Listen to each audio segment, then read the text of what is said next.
আসসালামু আলাইকুম রহমতুল্লাহি ওয়া বারাকাতুহু। সম্মানিত প্রিয় মুসলিম ভাই ও বোনেরা, আর ইসলামিক টিভির পক্ষ থেকে সকলকে জানাই আন্তরিক মোবারকবাদ।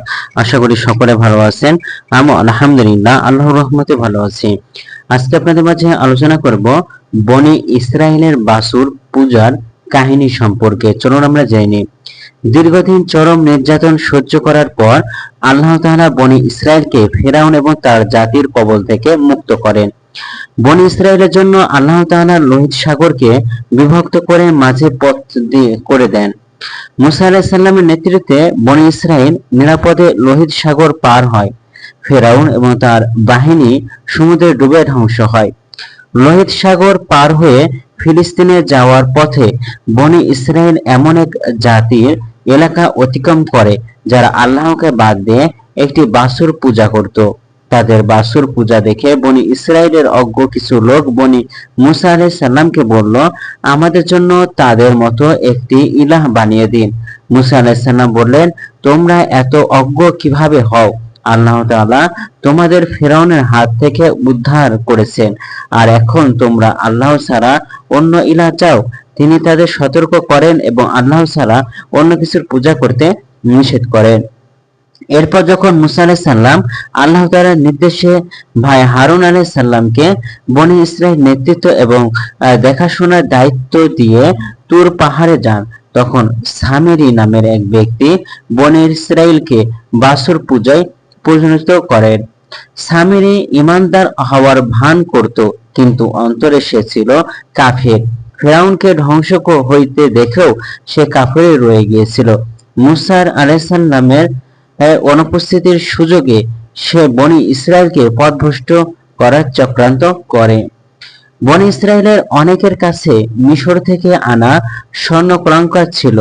সামেরি কিছু স্বর্ণ কলঙ্কার গলিয়ে এমন একটি বাছুর তৈরি করে বাতাস চলাচলের সময় যেটির গলা দিয়ে জীবিত বাছুরের মতো আওয়াজ বের হতো।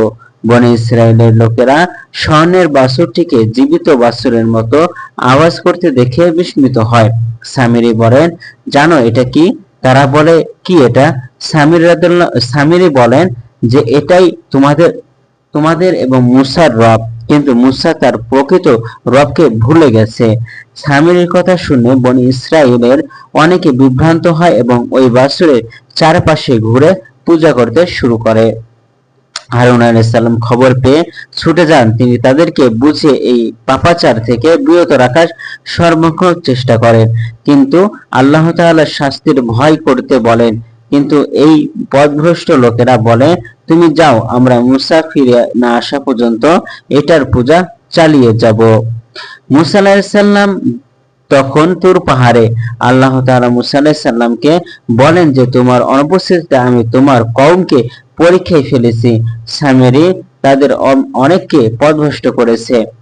নিজের জাতির এই কাণ্ডের কথা শুনে মুসা আলাইহিস সালাম অত্যন্ত দুঃখিত এবং ক্ষুব্ধ হন এবং দ্রুত তার কওমের কাছে ফিরে যান। হারুন আলাইহিস সালাম তাকে বলেন, সামিরি কিভাবে মানুষকে পথভ্রষ্ট করেছে। বনী ইসরায়েলের অন্যরাও তাদের ভ্রান্তির জন্য সামিরিকে দায়ী করে। মুসা আলাইহিস সালাম সামিরিকে ডেকে বলেন, তুমি এটা কেন করলে সামিরি? সামিরি নিজের অন্যায় স্বীকার করে বলে, আমি প্রবৃত্তির কে আমাকে পরিণত করেছে। মুসা আলাইহিস সালাম তাকে বলেন, তোমার শাস্তি হলো তুমি মৃত্যু পর্যন্ত বলবে, কেউ আমাকে স্পর্শ করো না, তারপর নির্ধারিত সময়ে তুমি শাস্তি পাবে। অর্থাৎ দুনিয়ায় সবাই তাকে বয়কট বর্জন করবে, সেও আল্লাহ তাআলার সিদ্ধান্তে সবাইকে বর্জন করতে বাধ্য হবে। তারপর আখিরাতে সে চূড়ান্ত শাস্তি ভোগ করবে। মুসা আলাইহিস সালাম স্বর্ণের বাছুরটি গলিয়ে সমুদ্রে ছড়িয়ে দেন। যারা বাছুরের পূজা করেছিল তাদের শাস্তি দেন এবং আল্লাহ তাআলার নির্দেশে তাওরাত আনতে আবার তুর পাহাড়ে যান। কুরআনের সূরা তোহায় এই ঘটনা এভাবে বর্ণিত হয়েছে যে আল্লাহ তাআলা বলেন, তুমি ছেড়ে আসার পর আমি তোমার সম্প্রদায়কে পরীক্ষা করেছি। সামিরি তাদের পথভ্রষ্ট করেছে। মুসা তার সম্প্রদায়ের কাছে ফিরে গেলেন ক্ষুদ্র এবং অনুতপ্ত অবস্থায়। তিনি বললেন, হে আমার সম্প্রদায়, তোমাদের পালনকর্তা কি তোমাদেরকে একটি উত্তম প্রতিশ্রুতি দেননি? তবে কি তোমার প্রতিশ্রুতির সময়কাল তোমাদের কাছে দীর্ঘ হয়েছে? না তোমরা চেয়েছো তোমাদের উপর তোমাদের পালনকর্তার ক্রোধ নেমে আসুক, যে কারণে তোমরা আমার সাথে কৃত ওয়াদা ভঙ্গ করেছো? তারা বলল, আমরা তোমার সাথে কৃত ওয়াদা স্বেচ্ছায় ভঙ্গ করিনি।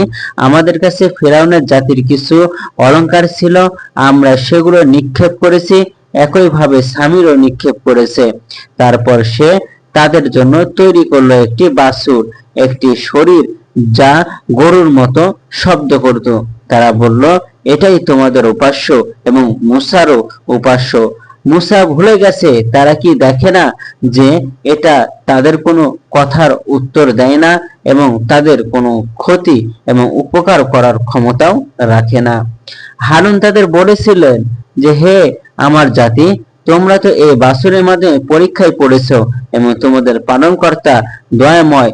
তোমরা আমার অনুসরণ করো এবং আমার আদেশ মেনে চলো। তারা বলল, মূসা আমাদের কাছে ফিরে আসা পর্যন্ত আমরা এই সাথেই সংযুক্ত থাকব। মূসা আলাইহিস সালাম বললেন, হে হারুন, তুমি যখন তাদেরকে পথভ্রষ্ট হতে দেখলে তখন তোমাকে কিসে নিবৃত্ত করলো আমার অনুসরণ করা থেকে? তুমি কি আমার আদেশ অমান্য করেছো? হারুন বললেন, হে আমার সহোদর, আমার দাড়ি ধরো না, মাথার চুলও ধরো না। আমি আশঙ্কা করেছিলাম তুমি বনি ইসরায়েলের মধ্যে বিভেদ সৃষ্টি করেছো এবং আমার কথা রক্ষা করনি। মূসা আলাইহিস সালাম বললেন, হে সামিরী, এবার বলো তোমার ব্যাপার কি? সে বলল, আমি এমন কিছু দেখেছি যা অন্যরা দেখেনি। আমি আল্লাহর প্রেরিত ফেরেশতার পদচিহ্নের নিচ থেকে এক মুঠি মাটি নিয়েছিলাম, তারপর আমি তা নিক্ষেপ করলাম, অর্থাৎ এই মাটি এবং স্বর্ণ দিয়ে একটা বাছুর তৈরি করলাম। আমাকে আমার মন এই মন্ত্রণাই দিল। মূসা আলাইহিস সালাম বললেন, দূর হও, তোমার জন্য সারা জীবন এই শাস্তি রইল যে তুমি বলবে আমাকে স্পর্শ করো না, এবং তোমার জন্য একটি নির্দিষ্ট পরিণতি অপেক্ষা করছে যার ব্যতিক্রম হবে না। তুমি তোমার সেই ইলাহকে দেখো, তুমি যার পূজা করতে, আমরা তা অবশ্যই জ্বালিয়ে দেব, তারপর নিক্ষেপ করে তা সাগরে নিক্ষেপ করব। তোমাদের ইলাহ তো শুধু আল্লাহই, যিনি ছাড়া কোনো ইলাহ নেই। সব বিষয় তার জ্ঞানের পরিণতিভুক্ত। এভাবে আমি পূর্বে যা ঘটেছে তার সংবাদ তোমার কাছে বর্ণনা করি। আমি আমার পক্ষ থেকে তোমাকে দিয়েছি কুরআন, সূরা তোহা। আমাদের ভিডিওটি যদি আপনাদের ভালো লাগে তাহলে অবশ্যই চ্যানেল সাবস্ক্রাইব করে পাশে থাকবেন। ধন্যবাদ সকলকে। আসসালামু আলাইকুম ওয়া রাহমাতুল্লাহি ওয়া বারাকাতুহু।